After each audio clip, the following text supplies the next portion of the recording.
तो सबसे पहले क्वेश्चन नंबर 1, पर कैपिटा इनकम इज कैलकुलेटेड। बताओ फॉर्मूला क्या है पर कैपिटा इनकम का, मतलब फॉर्मूला याद है क्या होती है per capita income? National income को टोटल पॉपुलेशन से डिवाइड कर देते हैं, ठीक है, तो इसीलिए सही है B, national income divided by population of the country, और इनटू 100 कर देंगे तो मतलब परसेंटेज में आ जाएगा। उसके बाद सेकंड है मैच द फॉलोइंग।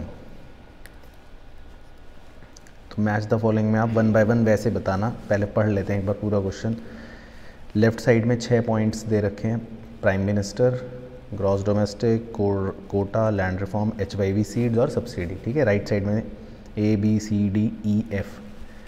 तो पहले 1 से शुरू करना है, प्राइम मिनिस्टर, तो ठीक है, वेरी गुड। तो प्राइम मिनिस्टर जो होता है वो क्या था? चेयरमैन ऑफ प्लानिंग कमीशन, ठीक है। फिर सेकंड ग्रॉस डोमेस्टिक,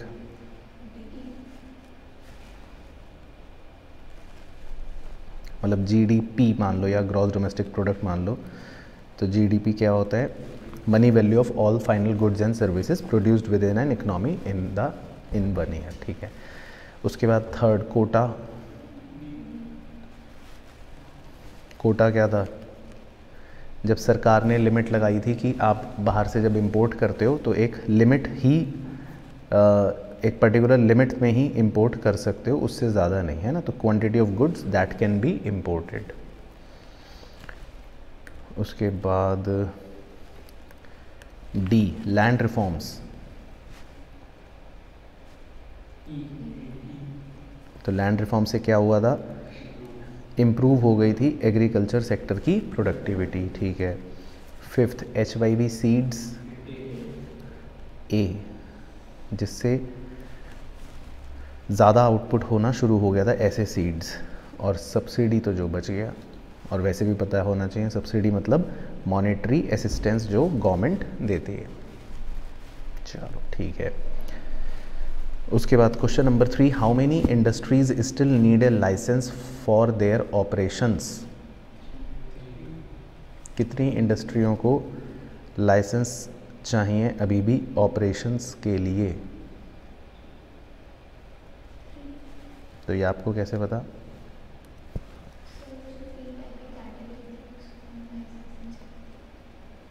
कौन सा शेड्यूल ABC? बताओ चेतन भाई, तो कितनी इंडस्ट्रियों को लाइसेंस चाहिए अभी भी?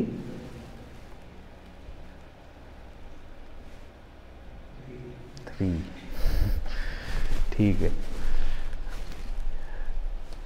उसके बाद fourth, the objective of mid day meal scheme is. Mid day meal scheme सरकार की एक स्कीम है, आई होप आपने नाम सुना होगा, तो इसका ऑब्जेक्टिव पूछ रहे हैं।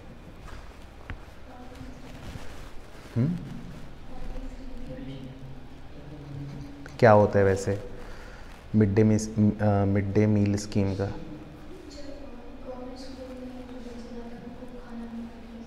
हाँ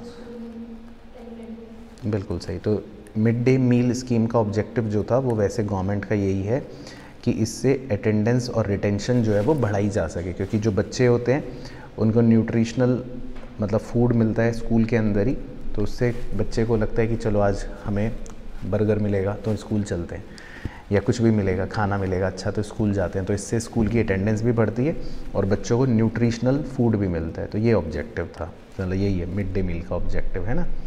तो ऑप्शन बी, ठीक है ना। उसके बाद है fifth, father of green revolution in India. Sure? ठीक, स्वामीनाथन, है ना, MS स्वामीनाथन।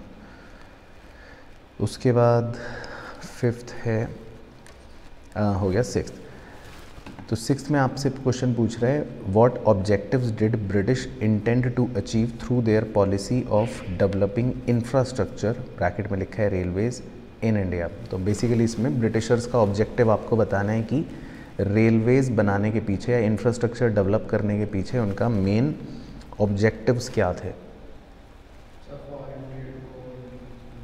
फॉरेन ट्रेड को इंक्रीज़ करना और सोल्जर्स को एक जगह से दूसरी जगह, मतलब मोबिलाइजिंग द आर्मी कह सकते हो। मतलब अगर मैं कीवर्ड्स की बात करूं पहले मेन पॉइंट, तो एक तो हो गया फॉरेन ट्रेड, ठीक है, आप ये ज़रूर मेंशन करना। तो फॉरेन ट्रेड में क्या पॉइंट मेंशन करोगे? मतलब रॉ मटेरियल्स को इंडिया से बाहर एक्सपोर्ट करने के लिए भी और फिनिश्ड गुड्स को इंडिया में इंपोर्ट करने के लिए भी, है ना। तो एक तो इसमें आप इंपोर्ट एक्सपोर्ट वाला पॉइंट मतलब इसके अंदर कवर कर लेना कि फिनिश्ड गुड्स को इंपोर्ट करने के लिए और रॉ मटेरियल्स को एक्सपोर्ट करने के लिए रेलवेज़ का प्रयोग करना चाहते थे ब्रिटिशर्स, इसलिए फॉरेन ट्रेड में हेल्प करता था। और दूसरा पॉइंट या दूसरा ऑब्जेक्टिव,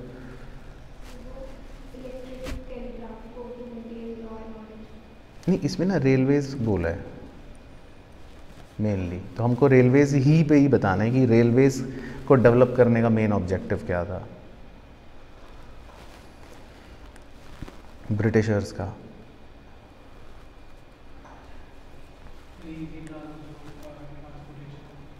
अब वो जो ट्रांसपोर्टेशन वाला पॉइंट है ना, या फिर ब्रेकिंग बैरियर्स वाला पॉइंट है, जोग्राफिकल एंड कल्चरल बैरियर्स का, तो वो हमारा एडवांटेज था, वो हमारे लिए एडवांटेज था। ब्रिटिशर्स का ऑब्जेक्टिव तो नहीं था ना ऐसा कि हाँ इनका कल्चरल बैरियर्स तोड़ते हैं चलो इसीलिए रेलगाड़ी बनाएंगे। समझ रहे हो पॉइंट? क्वेश्चन ये नहीं पूछ रहा कि रेलवे का एडवांटेज क्या था। अगर वो पूछता कि रेलवे से हमें क्या फ़ायदा हुआ, तो आप लिखो कल्चरल बैरियर्स ख़त्म हो गए, जोग्राफिकल बैरियर्स ख़त्म हो गए, हम एक जगह से दूसरी जगह आना जाना आसानी से हो गए, हाँ कंट्री यूनाइट हो गया। लेकिन वो हमसे हमारे बेनिफिट नहीं पूछ रहा, वो ये पूछ रहे ब्रिटिशर्स के ऑब्जेक्टिव्स क्या थे रेलवे के पीछे। तो उनका ऑब्जेक्टिव तो बैरियर ख़त्म करने का नहीं होगा ना, या मतलब वो पॉइंट आप मत लिखो। और एक अच्छा पॉइंट पहले बोला तो था आपने, हाँ, तो उसके लिए मतलब आप उस बात का हेडिंग अगर देना उसको आप लिख सकते हो इफ़ेक्टिव एडमिनिस्ट्रेशन। एडमिनिस्ट्रेशन का मतलब ही यही होता है कि जब आप चीज़ों को मैनेज करते हो या सब कुछ मतलब टेक केयर करते हो, तो ब्रिटिशर्स को अगर मतलब आर्मी को एक जगह से दूसरी जगह भेजना हो, है ना, या फिर बेसिक एडमिनिस्ट्रेशन संभालना हो, तो वो इस ऑब्जेक्टिव की वजह से उन्होंने करा था, है ना। या फिर रॉ मटेरियल्स को एक जगह से दूसरी जगह शिफ्ट करना हो, ट्रांसपोर्ट करना हो, तो ये ऑब्जेक्टिव के साथ उन्होंने रेलवेज़ करा था। वो तो उसमें भी आ सकता है, आ सकता है, उसमें भी आ सकता है, ये रोड्स में भी आ सकता है।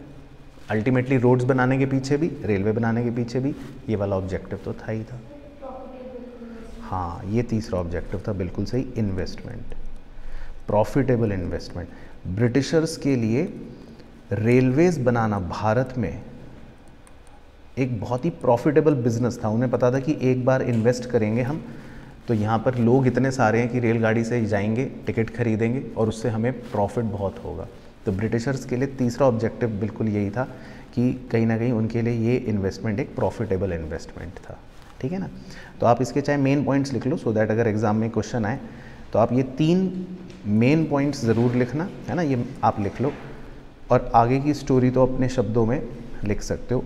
तो 3 मार्क्स का क्वेश्चन है मेनली, तो 3 मेन पॉइंट्स हो गए और 2-2 लाइन सबके बारे में बता सकते हो आप, ठीक है ना। तो ये ऑब्जेक्टिव्स हो गए, ठीक है रोहित बाबू। तो फॉरेन ट्रेड, इफेक्टिव एडमिनिस्ट्रेशन और प्रॉफिटेबल इन्वेस्टमेंट।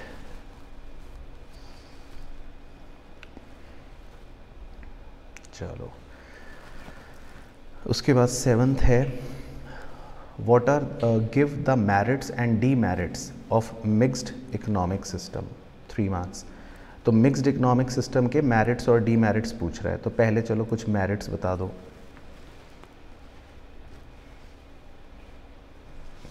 जो चैप्टर 2 में था ना ये कि इंडियन इकनॉमी को डिसाइड करना था कि हम कौन सी इकनॉमी बनेंगे, तो फिर हम मिक्स्ड इकनॉमी बन गए। तो ये क्वेश्चन भी हमसे पूछ सकता है कि मिक्स्ड इकनॉमी हम बन तो गए, तो उसके क्या फ़ायदे हैं।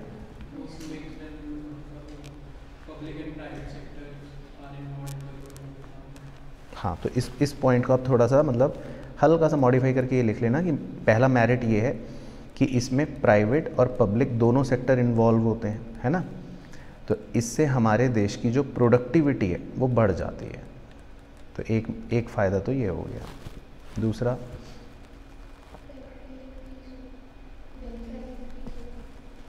हाँ मतलब इस पॉइंट को, इसको भी आप थोड़ा सा ऐसे मॉडिफाई करना कि मिक्स्ड इकनॉमी का दूसरा मेरिट ये है कि इसमें हम वेलफेयर का भी ध्यान रखते हैं, पब्लिक वेलफेयर का भी ध्यान रखते हैं और प्रॉफिटेबिलिटी का भी ध्यान रखते हैं।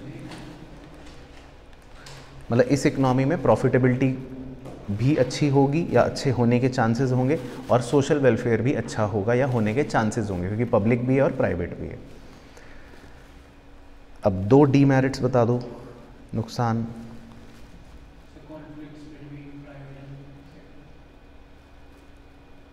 हो सकता है। और कोई अच्छा डीमेरिट?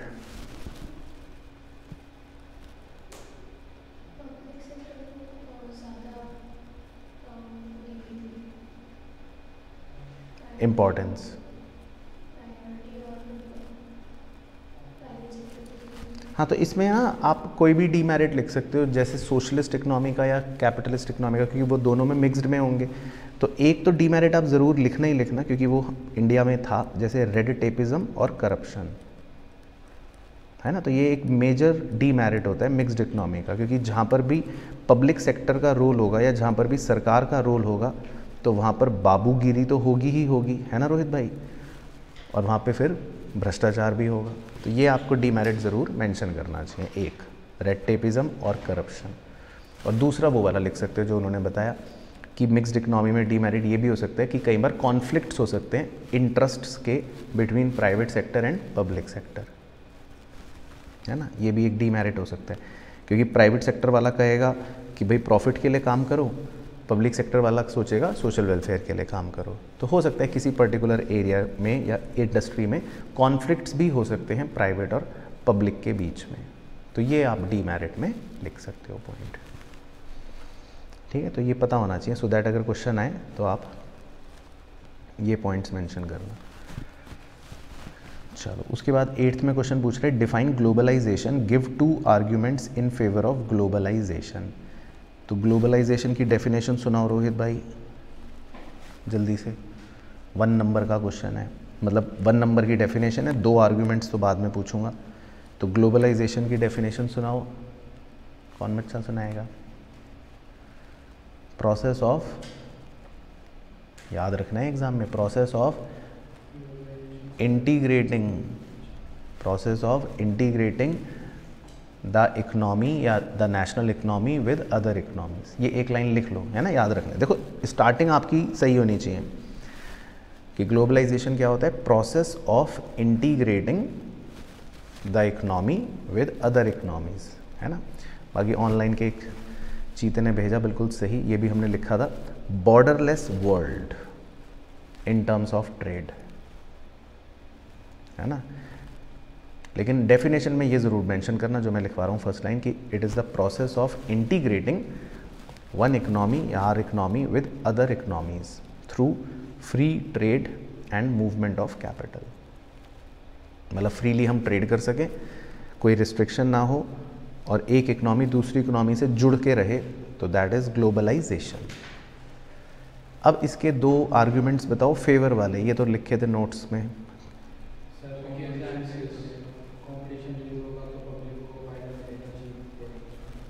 ठीक है, एक ये पॉइंट आप लिख सकते हो कि इससे जो है पब्लिक को मतलब कंपटीशन रेज होगा, तो हाँ, तो मैं की मेन पॉइंट बताता हूँ, हेडिंग तो आप ये चाहे लिख लो, increase in size of market. ठीक है, तो आपके मेन पॉइंट्स के नंबर होंगे एग्जाम में, तो ये मेन पॉइंट आप ज़रूर लिखना, increase in size of market. ये तो हो गया एक फेवर का पॉइंट कि मार्केट साइज इससे बड़ा हो जाएगा, क्योंकि आज हम जो सामान इंडिया में बेच रहे हैं वो सामान हम अब पूरी दुनिया में बेच सकते हैं, तो मार्केट साइज इससे बड़ा हो जाता है। और दूसरा कोई पॉइंट, हाँ ये लिख सकते हो, मतलब इसकी मेन हेडिंग ऐसे बना सकते हो आप, free flow of capital and technology. Free flow of capital and technology. इसका मतलब है कि ग्लोबलाइजेशन की वजह से अब हम टेक्नोलॉजी हो गई, कैपिटल हो गई, वो एक कंट्री से दूसरी कंट्री आराम से जा सकते हैं, ला सकते हैं बिना किसी रोक टोक के, फ्री फ्लो, है ना। तो ये मेन पॉइंट ज़रूर लिखना सो दैट मार्क्स आपको मिले कीवर्ड्स के।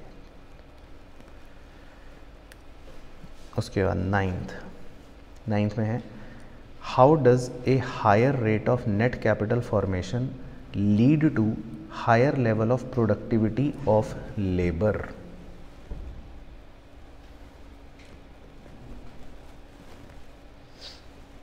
दोबारा पढ़ लो। How does a higher rate of net capital formation lead to higher level of productivity या एफिशिएंसी ऑफ लेबर।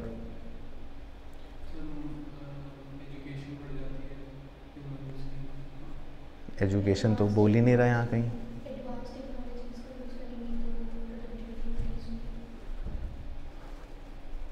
हाँ, और थोड़ा बता। नहीं, इसमें लेबर जो है हेल्दी, इसमें हेल्दी वर्ड का है, मशीन है। इसमें देखो स्टार्टिंग में लिखा है how does higher rate of net capital formation. Net capital formation क्या होता है? आपने मैक्रो में पढ़ा है वैसे, लेकिन उसने यहाँ पर, हाँ, और कैपिटल फॉर्मेशन क्या होता है? ये टैटू बनवाया था हाथों पे, इन्वेस्टमेंट। हाँ, तो ये क्वेश्चन कह रहा है कि higher rate of net capital formation, मतलब मैं इधर समझा देता हूँ, कह रहा है कि अगर ज़्यादा इन्वेस्टमेंट होगी, है ना, higher rate of net capital formation का मतलब है कि अगर ज़्यादा इन्वेस्टमेंट होगी, lead to higher level of productivity या एफिशिएंसी ऑफ लेबर। तो कह रहा है इससे जो हमारे मज़दूर होते हैं, मान लो मज़दूर हैं, लेबर हैं, इनकी प्रोडक्टिविटी या एफिशिएंसी भी ज़्यादा हो जाएगी। ये कह रहा है क्वेश्चन कि भाई higher rate of net capital formation leads to higher productivity of labour. तो नहीं, इसमें आपको हेल्थ सेक्टर के बारे में नहीं बताने की ज़रूरत कुछ।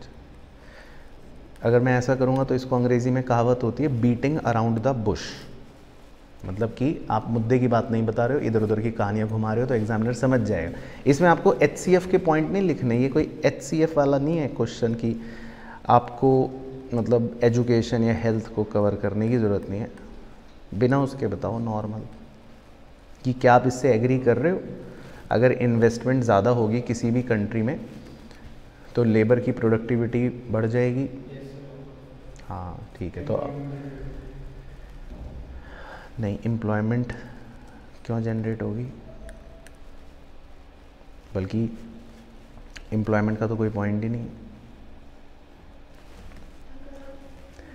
तो आदित्य भाई ने, रिफत ने भेजा सही। हाँ हाँ, बताओ।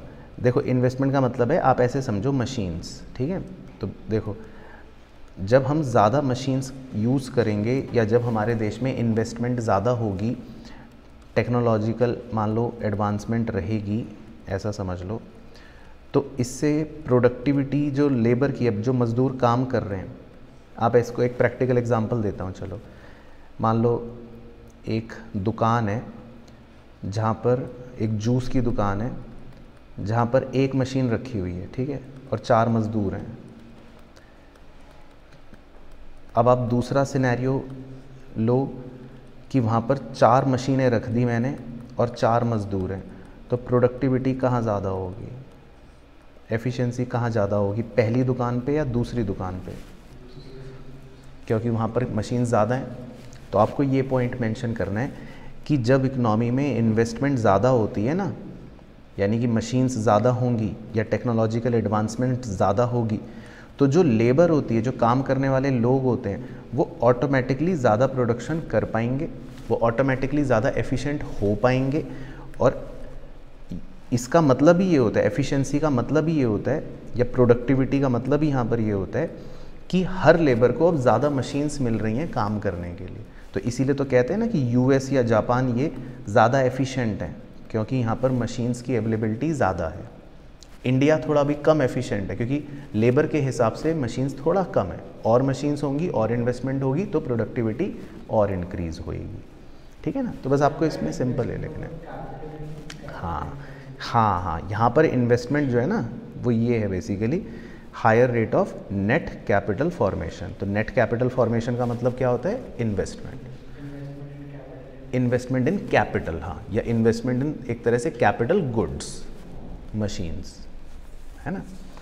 तो मतलब है ये जनरल क्वेश्चन था, जेनरिक क्वेश्चन था, लेकिन आपको कंटेक्स्ट पता होना चाहिए कि क्या है। तो इसका कंटेक्स्ट यही था कि ज़्यादा मशीन्स या ज़्यादा इन्वेस्टमेंट अगर होती है तो लेबर उसको अच्छा यूज़ अगर करेगी या प्रोडक्शन ज़्यादा कर पाएगी। चलो उसके बाद 10th क्वेश्चन भी 3 मार्क्स का है। Explain 3 non farm areas of employment for rural population. तो नॉन फार्म बताओ, हाँ क्या क्या?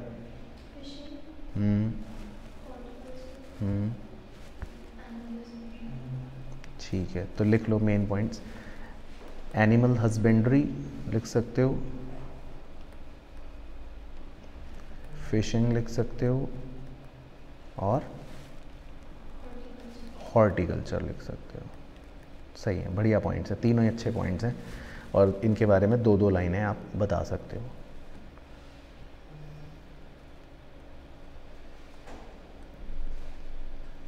है ना। फिशिंग मतलब वही मछली वाला कहानी जो थी। हॉर्टिकल्चर में वो रंग बिरंगे फूल पौधे, मेडिसिनल प्लांट्स। और एनिमल हस्बेंड्री, रोहित भाई क्या? एनिमल हस्बेंड्री, हाँ, गाय भैंस चराना, यही करना है अब। चलो उसके बाद 11th, British has no interest in developing India, give reasons. ठीक है, ये एक अच्छा इंपॉर्टेंट क्वेश्चन है, मतलब एग्ज़ाम के लिए 4 मार्क्स का है। तो ये मतलब कई बार कमेंट की तरह भी आ जाता है, या फिर डिफेंड या रिफ्यूट करके भी पूछ लेता है कि ब्रिटिश जो था उनका इंडिया को मतलब डेवलप करने में कोई इंटरेस्ट नहीं था। तो इस बात के वो रीज़न्स पूछ रहा है, गिव रीज़न, कि भाई आपको लगता है कि हाँ ये बात तो ठीक है, तो रीज़न दो। A1 by 1 लिख लेता हूँ। हाँ बताओ बताओ, नहीं पहले तो ये बताओ कि क्या ये बात सही है। हाँ ठीक है, तो पहला तो आप यही लिखोगे कि हाँ ये बात सही है, ब्रिटिश का कोई इंटरेस्ट नहीं था डेवलपिंग इंडिया, क्योंकि इंडिया का ग्रोथ रेट जो ब्रिटिश था उसके टाइम पर कितना चलता था? बस 0.5% पर एनम। ठीक है, अब रीज़न बताओ कि क्यों नहीं था उनका इंटरेस्ट इंडिया को डेवलप करने के लिए, या मतलब क्या क्या लिखोगे? और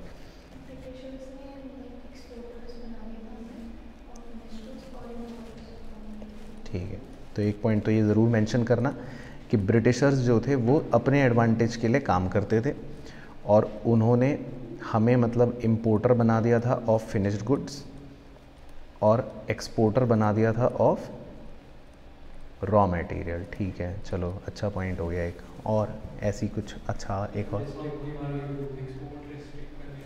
ठीक है ठीक है, एक आप ट्रेड का पॉइंट डाल सकते हो कि हमारे ट्रेड पर जो मोनोपोली कंट्रोल था वो किसका था? ब्रिटिशर्स का था, और वो 50% के अराउंड सारा ट्रेड अपने साथ ही करवा लेते थे। ठीक है, लैंड सेटलमेंट सिस्टम का भी लिख सकते हो, बिल्कुल सही। ड्रेनिंग वेल्थ ऑफ इंडिया, हाँ वो भी मेंशन कर सकते हो। तो लैंड सेटलमेंट सिस्टम डाल सकते हो कि कैसे उन्होंने ज़मींदार अलॉट कर दिए थे, और जो फार्मर्स को एक्सप्लॉइट करते थे और उनसे लगान वसूल कर लेते थे या ले लेते थे टैक्स, है ना। तो कोई भी 3 ऐसी मतलब भयानक घटनाएं बता दो आप ब्रिटिशर्स के टाइम की, जिससे ये लग जाए कि हाँ इनका इंटरेस्ट इंडिया को डेवलप करने का नहीं था। तो ये सारे वही भयानक पॉइंट्स हैं कि अपने फ़ायदे के लिए वो उन्होंने पॉलिसियाँ बनाई थी, या फिर वो ट्रेड पे हमारा कंट्रोल रखते थे, या फिर लैंड सेटलमेंट सिस्टम वाला पॉइंट रख सकते हो। ड्रेन ऑफ इंडिया वेल्थ वो भी लिख सकते हो। ठीक है, चलो उसके बाद 12th 4 मार्क्स का क्वेश्चन है, which economic system do you think was the most suited to India and why? तो वो तो खैर मिक्सड ही लिखना है आपको, है ना, ऑब्वियसली, लेकिन वाई बताओ कि क्यों?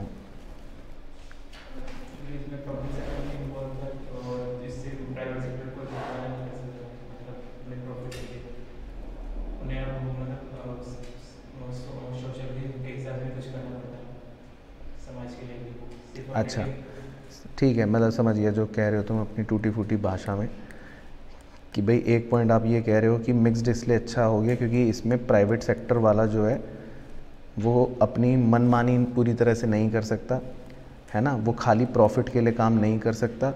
तो मतलब मतलब ये कहना चाह रहे हो कि प्राइवेट वालों की मोनोपोली नहीं रहेगी, है ना, मिक्स्ड इकनॉमी में पब्लिक का रोल रहेगा, पब्लिक सेक्टर का, गवर्नमेंट का रोल रहेगा, और वो वेलफेयर की भी बात करेंगे। ठीक है, दूसरा और कोई?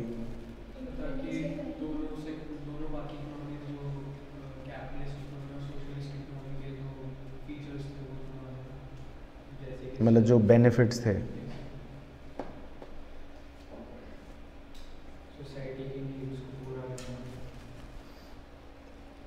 बताओ तो इंडिया ने क्यों मिक्स्ड इकनॉमी चुनी? हाँ वेरी गुड, हाँ ये बताना है। इंडिपेंडेंस के टाइम पर इंडिया बहुत ज़्यादा पुअर थी, पैसा चाहिए था, तो अगर खाली गवर्नमेंट ये सोचती कि हम ही संभाल लें तो फिर पैसा कौन इन्वेस्ट करता? कोई नहीं। तो प्राइवेट सेक्टर के आने की वजह से गवर्नमेंट को कहीं ना कहीं पैसे का सपोर्ट मिला, क्योंकि हमारा देश उस समय बहुत पुअर था, तो इसीलिए हमारे लिए मिक्स्ड इकनॉमी बेस्ट ऑप्शन था। ठीक है, और एक और पॉइंट बता दो कोई, और क्यों इंडिया ने मिक्स्ड इकनॉमी ऑप्ट करा?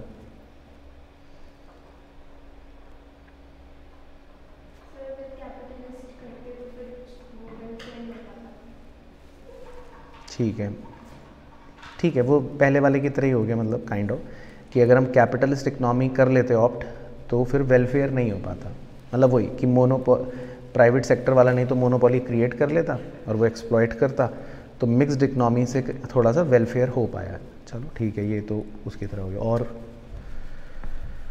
सोचो कुछ भी, 4 नंबर का है तो कम से कम 4 पॉइंट भेड़ के आने आपको एग्ज़ाम में, तो कुछ भी बनाओ उल्टे सीधे। हाँ राघव बाबू ने बड़ा अच्छा पॉइंट भेजा है,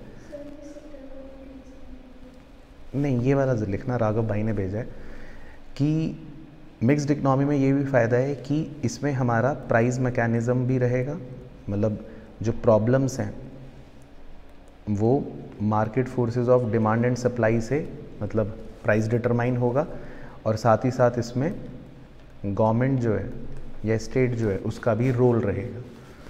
तो मतलब यहाँ पर प्रॉब्लम्स सॉल्व करने के लिए प्राइस मैकेनिज़्म भी रहेगा और गवर्नमेंट भी रहेगी, दोनों चीज़ें इकट्ठे काम करेंगी। तो ये पॉइंट आप मेंशन कर देना, अच्छा पॉइंट है।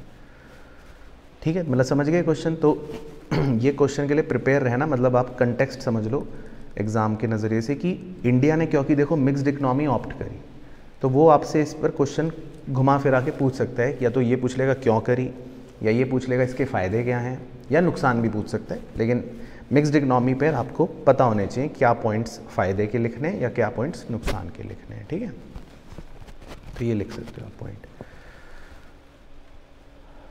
चलो ठीक है, उसके बाद क्वेश्चन नंबर 13 देखो, ये भी 4 नंबर का है। What do you attach, why do you attach so much importance to agriculture in present Indian economy? ठीक है, आ रहा हूँ धीरे धीरे। तो क्वेश्चन पूछ रहा है कि आप क्यों एग्रीकल्चर को इतनी ज़्यादा इम्पोर्टेंस देते हो आज भी इंडियन इकनॉमी में?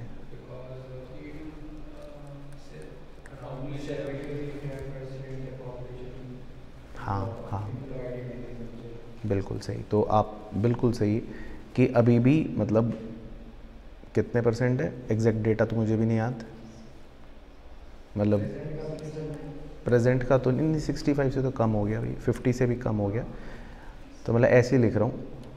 ठीक है, मतलब कुछ भी 47, 48, 49 समझ लो, है ना, 47 या 48 के आसपास ही है। तो 47% मतलब ऑफ एम्प्लॉयमेंट जो है आज भी हमारे देश में कौन से सेक्टर से आता है? एग्रीकल्चर से, है ना। तो ये आप एम्प्लॉयमेंट वाले चैप्टर में डेटा देख लेना प्राइमरी सेक्टर से कितना आता है ना, वैसे 47-48 के अराउंड ही है लगभग लगभग। अच्छा जी, दूसरा 43, ओके राघव बाबू ने भेज दिया, हाँ 43 ठीक है, ठीक है रोहित भाई। अच्छा फिर और क्या बताओगे?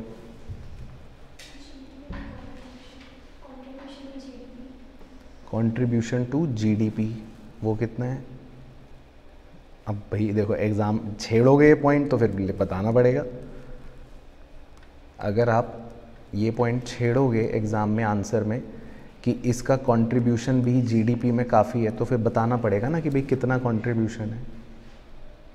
अब नहीं तो फिर एग्ज़ाम में फिर थोड़ा वेग लैंग्वेज में लिखना ह्यूज कंट्रीब्यूशन टू जीडीपी, लेकिन ये जुगाड़बाजी है जब ना पता हो तो। हाँ ये मैं ढूंढ रहा था आपको ना, 2-3 अच्छे पॉइंट बता रहा हूँ, ये लिख लो चाहे। एग्रीकल्चर सेक्टर आज भी रॉ मटेरियल प्रोवाइड करता है टू इंडस्ट्रियल सेक्टर, इसीलिए वो इम्पॉर्टेंट है। आज भी इंडस्ट्रियल सेक्टर को रॉ मटेरियल कौन देता है? Agriculture sector. एक ये अच्छा पॉइंट है। और एक और सबसे भाई, एक तो बिल्कुल बेसिक सोचो ना, किसानों की क्यों जय जवान जय किसान का नारा लगा रखा है? खाना। भाई ये तो सबसे मेन पॉइंट है। तो एग्रीकल्चर सेक्टर की जो सबसे बड़ी इंपॉर्टेंस है वो तो आपको लिखनी ही है कि आज भी एग्रीकल्चर सेक्टर जो है वो सबसे बड़ा हमारे देश के अंदर सप्लायर ऑफ फूड है। बहुत सारे क्रॉप्स, बहुत सारी खाने के आइटम्स जो हम इंडिया में ही बनाते हैं वो सब एग्रीकल्चर सेक्टर से ही बनता है।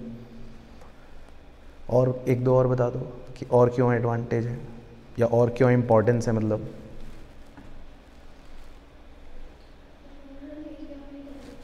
सही, ये भी अच्छा पॉइंट है। रूरल एरियाज़ के अंदर मतलब आप कह सकते हो डेवलपमेंट का ये एक अच्छा सोर्स है या इनकम का ये एक अच्छा सोर्स है आज भी।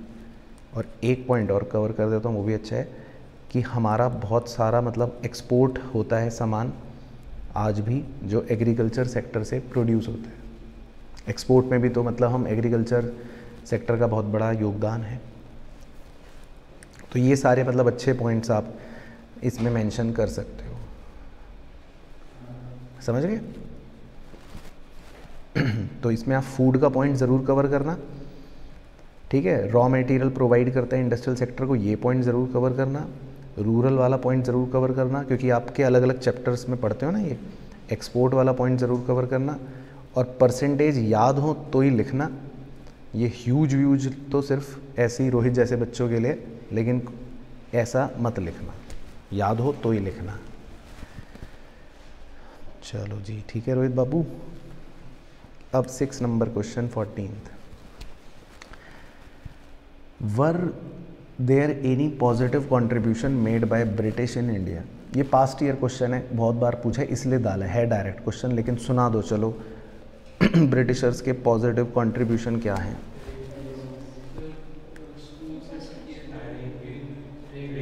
ठीक है, लिखता रहता हूँ। एक तो रेलवेज़ का पॉइंट बिल्कुल सही, इफ़ेक्टिव एडमिनिस्ट्रेशन सिस्टम हमें बैठे बिठाए मिल गया क्योंकि ब्रिटिशर्स ने जो सिस्टम बनाए थे हमने वही फॉलो कर लिए। कमर्शलाइजेशन, ये सारे मेन हेडिंग्स हैं, है ना, ये ज़रूर लिखना। तीसरा फ़ायदा ये कि हमने ब्रिटिशर्स की मदद से कमर्शलाइजेशन सीख लिया एग्रीकल्चर सेक्टर में। अब हम खुद अपनी कैश क्रॉप्स बनाकर बाहर बेचते। मॉनेटरी इकनॉमी या मॉनेटरी एक्सचेंज।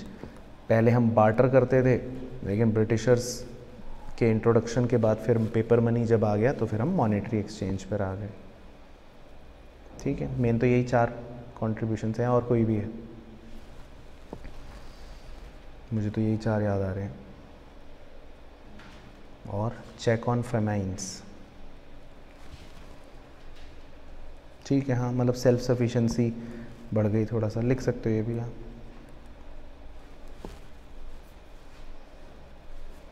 ठीक है, बाकी और बिल्कुल ही 6 लिखने हो तो आप ये भी लिख सकते हो, फ्री ट्रेड।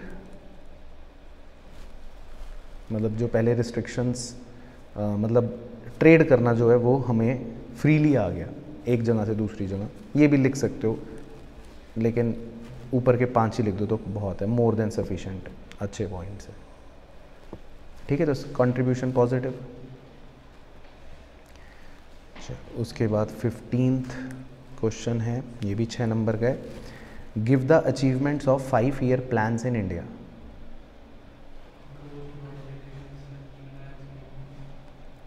वो तो वो हैं, वो तो क्या हैं, ऑब्जेक्टिव्स।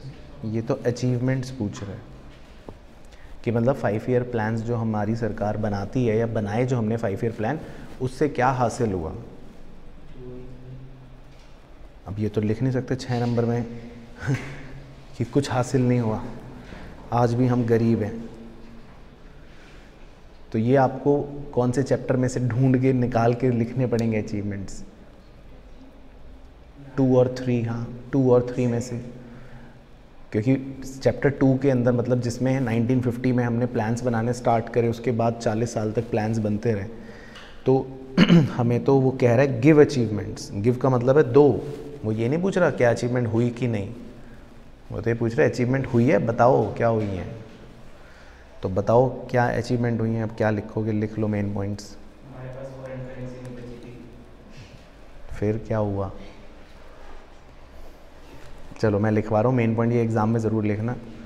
5 ईयर प्लान्स के जो देखो जो ये 5 ईयर प्लान्स के अचीवमेंट्स हैं, ये बेसिकली आपका मैं बताता हूँ इनडायरेक्टली टॉपिक क्या है, जो सेकंड चैप्टर है इकोनॉमिक प्लानिंग का, उसके अचीवमेंट्स, इकोनॉमिक प्लानिंग में के क्या फ़ायदे हुए एक तरह से।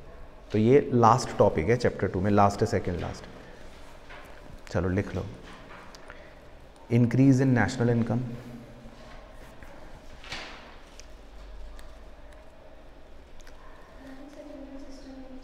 हट गया, हाँ हाँ वो लिख सकते हैं। डाइवर्सिफिकेशन ऑफ इंडस्ट्री, ठीक है, मैं मेन पॉइंट्स लिखवा रहा हूँ, लिख लेना चाहें तो इसमें आप मेंशन कर दोगे कि पहले हम सिर्फ कॉटन और जूट में हुआ करते थे, लेकिन फिर अब थोड़ा डाइवर्सिफाई हो गए। और technological changes in agriculture, agriculture sector में भी कई टेक्नोलॉजिकल चेंजेस आए। 1966 में ग्रीन रिवॉल्यूशन आया है ना, तो पहले एग्रीकल्चर पिछड़ा हुआ सेक्टर था, लेकिन प्लान्स के बाद फिर इसमें बहुत सारे टेक्नोलॉजिकल चेंजेस आ गए। सोशल एंड इकोनॉमिक इंफ्रास्ट्रक्चर क्या हुआ है पहले से, बताओ रोहित भाई, इम्प्रूव हुआ है कि नहीं हुआ। तो ये भी लिखना पड़ेगा। सड़कें अच्छी हो गई पहले से, स्कूल ज़्यादा बन गए, है ना। और एम्प्लॉयमेंट, अपॉर्चुनिटीज़ लिख सकते हो कि थोड़ी ज़्यादा क्रिएट हुई हैं प्लान्स की वजह से। और एक पॉइंट आप ट्रेड वाला डाल दो, इंटरनेशनल ट्रेड्स। इंटरनेशनल ट्रेड्स जो हैं वो भी हमारे बढ़े हैं। पहले हम बहुत कम चीज़ें एक्सपोर्ट कर पाते थे, लेकिन फिर ये प्लानिंग वाले चैप्टर में हमने पॉजिटिव्स में देखा कि डेमोग्राफिक कंडीशन नहीं लिखनी कोई, वो सेकंड चैप्टर में कोई ऐसा इम्प्रूव कहाँ हो रही थी वो तो। और वो प्लानिंग के अचीवमेंट्स पूछ रहे हैं, प्लानिंग के अचीवमेंट्स, है ना। तो वो आप इसमें बताओ। बाकी स्मॉल स्केल के पॉइंट भी कवर कर सकते हो, स्मॉल स्केल इंडस्ट्रीज़ को प्रमोट करा गया है ना। टैरिफ कोटास जो थे मतलब स्मॉल स्केल के पॉइंट एक कवर कर सकते हो रूरल डेवलपमेंट के लिए, हाँ वो भी लिख सकते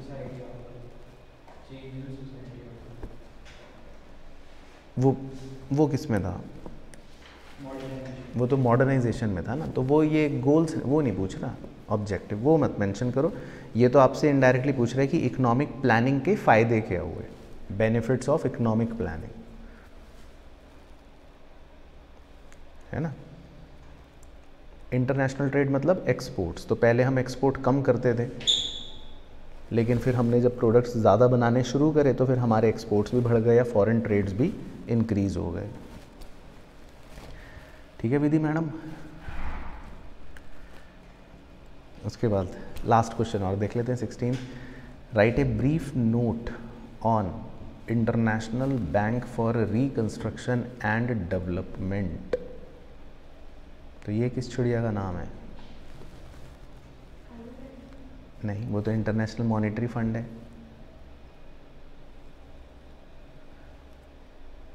बताओ चेतन बाबू।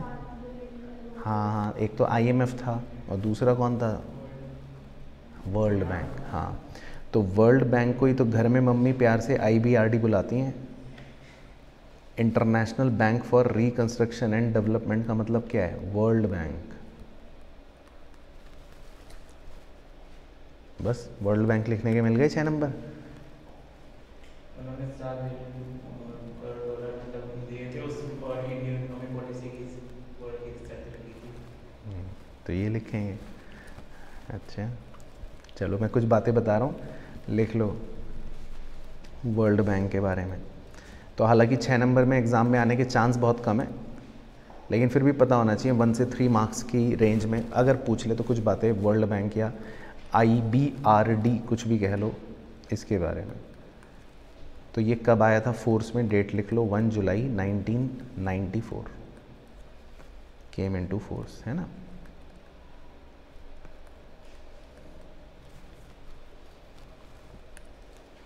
लोकेटेड कहाँ पर है बताओ? नहीं, न्यूयॉर्क नहीं, थोड़ा सा और आगे जाओ, टैक्सी लेके 2 घंटे का रास्ता है। वॉशिंगटन, है ना। ठीक है रोहित भाई, तो ये भी लिख लो। ये सब छोटे छोटे पॉइंट्स हैं, आपको आंसर बनाने में भी काम आएंगे। बाकी कितने मेंबर कंट्रीज़ हैं प्रेजेंटली इसमें वर्ल्ड बैंक के? तो टोटल ही हैं, तो 185 लिख लो। लगभग सारे ही देश इसके मतलब मेंबर्स हैं। और बाकी कुछ इसके ऑब्जेक्टिव्स बताओ, खुद ही ऐसी दिमाग से लगा कि इसकी फुल फॉर्म पढ़ के बताना। इसकी फुल फॉर्म थी, मेरे फुल फॉर्म दिखाते हैं। इसकी फुल फॉर्म थी, देखो, international bank for reconstruction and development. और इंटरनेशनल बैंक है ये, तो क्या ऑब्जेक्टिव होता होगा इसका? सभी नेशंस की डेवलपमेंट में। हाँ, मेनली आप लिख सकते हो कि जो डेवलपिंग नेशंस हैं या अंडर डेवलप्ड कंट्रीज़ हैं उनके डेवलपमेंट में हेल्प करना, उनके रिकंस्ट्रक्शन में हेल्प करना, मतलब दोबारा खड़े हो सकें वो, है ना। तो मतलब इसकी फुल फॉर्म से ही आपको दोनों शब्द चुराने हैं और एग्जामिनर की आंखों में धूल झोंकना है। 2 शब्द क्या हैं वो इम्पॉर्टेंट, एक तो रिकंस्ट्रक्शन और एक डेवलपमेंट। तो आप इन दोनों शब्दों का प्रयोग करके ज़रूर लिखना कि भाई इसका मेन ऑब्जेक्टिव है कि जो भी कंट्रीज़ हैं, डेवलपिंग कंट्रीज़ या अंडर डेवलप्ड कंट्रीज़ या पुअर कंट्री, कुछ भी कह लो, उनको उनके रिकंस्ट्रक्शन में या उनके डेवलपमेंट में हेल्प करना, है ना। तो बस ये पॉइंट्स काफ़ी हैं। बाकी और अगर जानकारी लेनी हो तो वो फिर आप किताब में देख सकते हो, और भी आपको पॉइंट्स मिल जाएंगे वर्ल्ड बैंक के। ठीक है, समझ आया। बाकी मैं एक ब्रीफ वो दे देता हूँ कि आंसर जब आप लिखो एग्ज़ाम में, है ना, कोई भी आंसर लिखो, तो मैंने वैसे पहले भी बताया था लेकिन दोबारा बता रहा हूँ, तो याद रखना कि खासकर इंडियन इकनॉमी में जब आप कोई आंसर लिखते हो तो पहली लाइन जब लिखो वो मतलब स्टार्टिंग सही होनी चाहिए, वो इम्पॉर्टेंट है। और फिर जब आप मेन पॉइंट्स लिखते हो जो भी, उसको ब्लॉक कर देना, है ना। और फिर उस मेन पॉइंट की एक्सप्लेनेशन ऐसे लिख देना आगे। और कोशिश करना कहीं पर आप कोई फ्लो चार्ट या कहीं पर कोई भी डायग्राम अगर बना सकते हो तो ज़रूर बना देना, है ना। वो मतलब आपकी क्रिएटिविटी है। कुछ भी अगर मान लो आपको वर्ल्ड बैंक भी दिखाना है तो एक झोंपड़ी बनाकर अंदर लिख दो IBRD, मान लो कुछ भी नहीं सूझ रहा, है ना। या कुछ भी दिखाना हो आपको किसी भी तरह से, अगर कोई प्रेजेंटेशन कहीं पर भी किसी भी तरह की आ रही है ना, मॉनेटरी एक्सचेंज दिखाना है तो इसमें कुछ भी दिखा सकते हो। 2 आदमी हैं, है ना, और एक एरो इधर एक एरो इधर, कुछ भी कर सकते हो। ये आपकी क्रिएटिविटी है ना। रेलवेज़ हैं, रेल की पटरी बना दो, गाड़ी बना दो। जैसे बहुत सी जगह पे एग्रीकल्चर या डिफॉरेस्टेशन का पॉइंट या कुछ आता है तो पेड़ बना दो। अगर पेड़ काटने की बात हो रही है तो कटा हुआ पेड़ बना दो, ऐसे।